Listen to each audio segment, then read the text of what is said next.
Everyone is speaking out about this as we have multiple huge Lakers updates to go over today ahead of what's going to be a crazy game against the Timberwolves. And some of these updates, including one in particular surrounding Austin Reaves, has fans fired up. We'll break that down and discuss what this means going forward. Before we get into it, folks, if you're part of the percentage who aren't subscribed to the channel, this is the place to be for daily Lakers content. Your guys' support has been unbelievable. If you want to help us towards our goal of 20,000 subscribers, it's right around the corner. Make sure to smash that subscribe button. Thank you guys again for your continued support on the channel. Ladies and gentlemen, I want to start with the crazy thing. We have a bunch of updates ranging from LeBron James, a bunch of different things, JJ Redick. I want to start with the most ridiculous one. Austin Reaves was not named as a finalist for the Most Improved Player Award.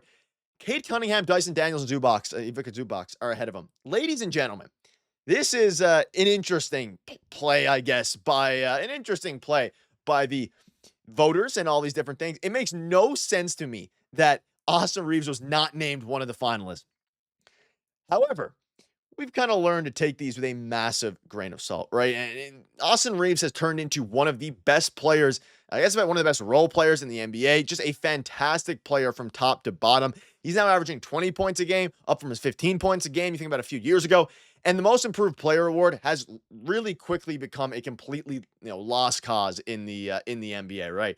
I mean, you have guys averaging 20 points a game going to 24, 25, and they're getting finalists for, in the past for Most Improved Player. Austin Reaves absolutely deserved this. If you watched his games, which we all did as Lakers fans, or if you aren't a Lakers fan and you paid attention to him, he has developed into a fantastic, and he's grown tenfold as a playmaker, as a shooter, as a defender, even a little bit. Still not a great defender. And obviously, Cade Cunningham has taken a huge step this year. He was already a very good player. Dyson Daniels, you can give it to him for his defense. And Zubac, honestly, I understand. He's really taken a step, and now he's going head-to-head with Nikola Jokic. But man, oh man, the NBA is just, this award is a clown show. It is a Mickey Mouse award at this point. And for Austin Reaves to not be there makes no sense to me, right? And obviously, there's some people talking about LeBron James, clutch player of the year, all these different things. But I'm going to stick with the Austin Reaves one. Ridiculous. And let me know down below, do you think who here do you have ahead of Austin Reaves, or do you think any of these guys should have been ahead of Austin Reaves? Again, I mean, Cade Cunningham's probably going to win it because of the Pistons' success behind JB Bickerstaff and all these different things. But regardless of that, I'm sure give JB Bickerstaff Coach of the Year if you want to do that. Cade Cunningham is not the most improved player. He hasn't taken some massive, generational leap. He's gotten a lot better, but it's kind of what you expected out of a number one overall pick.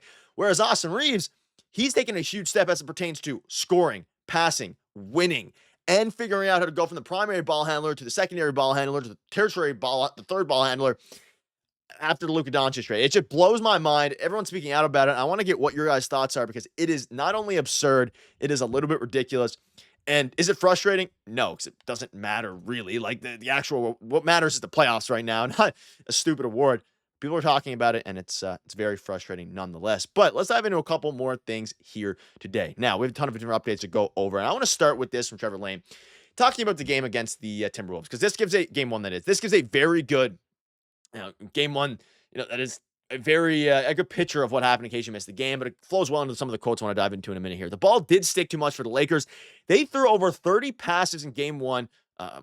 30 fewer passes in game one than their average. Culprit, however, not Luka, who threw just 2 fewer passes and had a usage percentage only slightly higher than normal. LeBron and Reeves both threw about 7 fewer passes than normal. I'll have a full video breaking this down probably tomorrow, but regardless of that, if you watch the game, they weren't doing what they did all regular season, especially since Luka came over. Passing the ball, hitting the open man for the open shot. The defense was a problem. The physicality was a problem. All these different things were definitely a problem, but not passing the ball around is something that was a huge issue for the Lakers, and just swing it to the open man. Now, of course, they didn't knock down enough shots. They weren't physical enough. They completely were unable to match the Lakers were unable to match the Timberwolves' physicality level. Whether it's Anthony Edwards, Rudy Gobert, Julius Randle, Mike Conley, and they all completely destroyed the Lakers here. And it's something that you can see is here. We finally played with an intensity level that warrants the playoffs, and he's obviously talking about the Timberwolves doing that, and the Lakers just weren't ready. They were, I'm not going to say starstruck by the, the fame by the lights, because we obviously know Luka Doncic made the finals last year. LeBron has won multiple championships. He's been in the playoffs almost every year of his career, right? But the level, and again, I want to preface this. This is a classic, coast game for LeBron James in game one. I'm not worried at all. I'm not worried in the slightest. If they lose game two, then you can start to panic a little bit.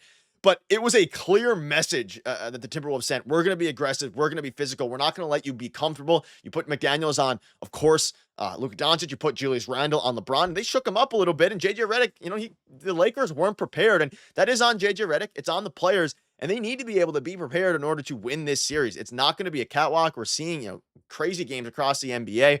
The Magic against the Celtics started off extremely physical. They ran them off the three-point line. And then, of course, the Celtics tap back in the second half. And I'm looking for the Lakers to do the same thing, except in the second game, and just really adjust. You took your punch now from the Minnesota Timberwolves. You took your hit, but you need to be able to adjust back to what they did. And hopefully they'll be able to do that, which I think they will. You can see this here, LeBron James and the Wolves should be more prepared on Tuesday night, which we'll dive into in a minute here. But also, of course, Jackson Hayes. And I'm very curious to see what your guys' thoughts are on that. Whether you consider him unplayable. He didn't play a ton of minutes. I think he was, pretty bad. But again, he got a few rebounds. I don't think he was completely terrible. But nonetheless, I think their bigger problem stems from, what's going to be a very interesting series for both teams. I mean, you look at the depth chart, you look at all these different things. The teams match up very interestingly, and I thought the Lakers were going to be able to abuse Mike Conley more. And Luka Doncic started off blazing hot. Ultimately, they got absolutely flooded. I don't think it's going to be a problem of necessarily the Lakers. I don't think they're going to get out physical, even though it's not a word. I don't think they're going to get, as physically dominated as they did in game one. You can see this here where he said this. We should be more prepared for the physicality on Tuesday night. The Lakers, when they won their championship in 2020, they lost game one of the first series they played. I don't think it is a cause for concern. However, this is a rookie coach. It is JJ Redick's first time coaching in the playoffs. Of course, he played in the playoffs for a handful of seasons. He knows the intensity level, and the players should as well. Most of these guys have played in the playoffs before, that it takes to win a game. That being said, one of the other flip sides to that is that they clearly weren't ready, and that's a little bit of a concern. You can see this here once again from Trevor Lane. The biggest issues the Lakers displayed: offensive stagnation, overhelping off shooters, poor closeouts, energy, and defensive counters. Now, offensive stagnation, it was very evident when that kind of goes back to not passing the ball. They weren't swinging the ball. Overhelping off shooters, the Timberwolves were hitting their shots, and that is one of the biggest things. I don't think they're going to be as hot from the three-point line in this next game as they were in the first game, but that doesn't really matter. Poor closeouts directly correlates to them missing open shots, right? Or them hitting open shots and the Lakers, missing open shots on the other end. But again, the physicality is the big storyline here. And we know LeBron before the season or before the postseason started, he said they have the ingredients to win a championship. Now, after this game, they're saying, okay, we're going to be more than prepared. LeBron James does not seem worried in the slightest. He just literally does not, right? He seems 100% fine. He seems ready to go. And it's one game. You're down 1-0 in a 7-game series. You're perfectly fine. But these are things that need to be addressed. And it's going to be interesting to see what happens going forward, specifically with this group of players. Let me know down below what your thoughts are on this. And also let me know what your thoughts are on this absolutely ridiculous, Mickey Mouse award here by not having Austin Reeves, of all people, are part of the most improved player finalists. Like, it makes no sense. It is ridiculous. And hopefully the Lakers are going to be able to bounce back, because they should be able to, especially with LeBron James, everybody being healthy. At least that it seems that way. But ladies and gentlemen, that'll wrap it up. Let me know down below what your thoughts are on this. Once again, Mickey Mouse award, and also the Lakers, hopefully they can bounce back in their next game. Thank you guys for watching. Cheers.